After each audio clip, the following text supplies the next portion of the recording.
Without opening your door, you can know the whole world.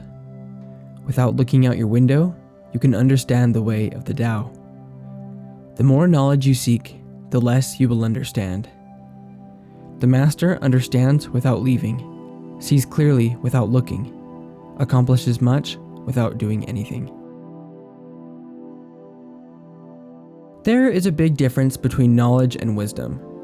We tend to think of knowledge and wisdom as being largely the same thing, but they are not. Knowledge is the accumulation of information.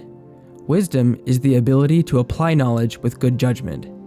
Knowledge is knowing about things, but wisdom is the ability to understand and wholesomely interface with them. There are extremely intelligent people who are not wise, and there are extremely wise people who are not all that intelligent.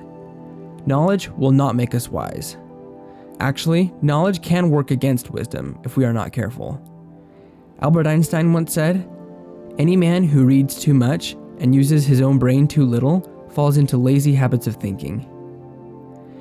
The other problem with acquiring too much knowledge without also acquiring wisdom is the danger of our starting to think that we know everything. Few things are more detrimental to the acquisition of wisdom than pride. Pride puts the brakes on wisdom and strangles our ability to respond to intuition. A prideful person cannot be taught by the Tao, because a prideful person does not think that he or she needs it. Humility and wisdom go hand in hand. We often think that wisdom comes from the collection of many different types of exceptional life experiences, but this also isn't true. Wisdom and life experiences are available to anyone, whether they have the means to travel or not. It is not necessary for us to comb the world in search of experience and wisdom. This is because true wisdom comes not from other people or things, but from Tao. We come to be truly wise by pursuing humility, quietness, and openness of mind, and by listening to the Tao.